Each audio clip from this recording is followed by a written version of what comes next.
3 minute 10 second का मसला था और पहले से पता है कि वंदे मातरम का गायन होगा।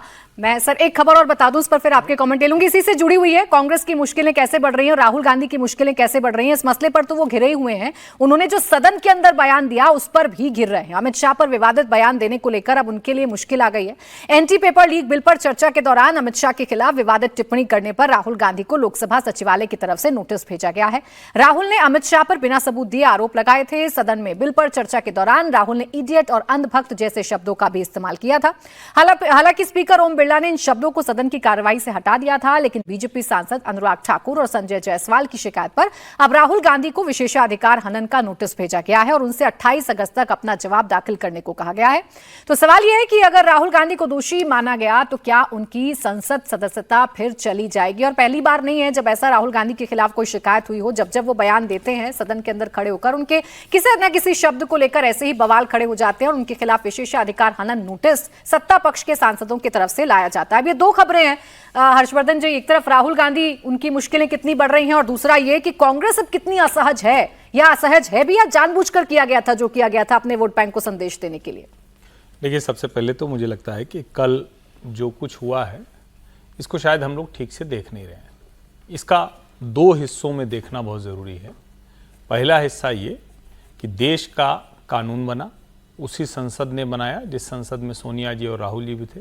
जब वंदे मातरम के 150 वर्ष हुए और 2 दिन का विशेष सत्र बुलाया गया तो उस वक्त भी कहा गया कि वंदे मातरम पे क्या जरूरत है इतनी बात करने की, अरे तो सिर्फ बंगाल के लिए है। बंगाल चुनाव तो हो गया, लेकिन जरा सोचिए कि उस कानून का सम्मान, यानी लोकतंत्र का, संविधान का, सदन का, इसका सम्मान कांग्रेस पार्टी नहीं करती है। नंबर 1। उसी से जुड़ा हुआ हिस्सा है कि कांग्रेस पार्टी में एक बड़ा वर्ग है जो इनके साथ है, कांग्रेस पार्टी में साथ है, भारतीय जनता पार्टी का विरोधी है, लेकिन उसके बावजूद उसको देश, तिरंगा, वंदे मातरम वो बड़ा महत्वपूर्ण लगता है।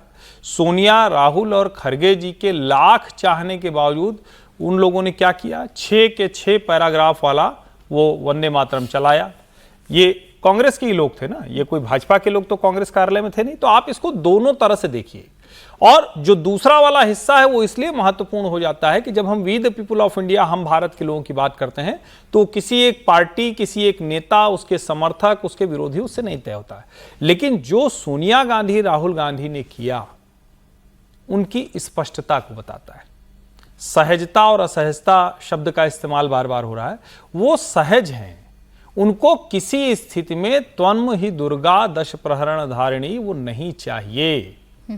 उनको बड़ी स्पष्टता है कि भारत में जो हिंदू देवी देवता हैं उनसे जुड़कर कोई भी चर्चा नहीं होनी चाहिए। हर जगह ये बजेगा। और मैं तो कुछ मूढ़मती लोगों को सुनाऊंगा, अच्छा 6 के 6 याद करके सुनाओ, ये तो व्यवहारिक नहीं है। कमाल हो गया भाई।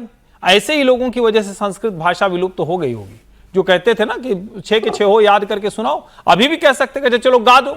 ये गा दो का मसला नहीं है। और अगर आपको नहीं भी आता है तो आप 6 हो जब कहा जा रहा है 3 सवा 3 मिनट, तो उसके सम्मान में खड़े हो सकते हैं। स्पष्टता दिखती है कि सोनिया जी को गाजा पर लेख, गाजा पर विमर्श, प्रियंका जी के कांधे पर फिलिस्तीन का झोला, और राहुल गांधी इस पूरे नैरेटिव को आगे लेकर चलने वाले।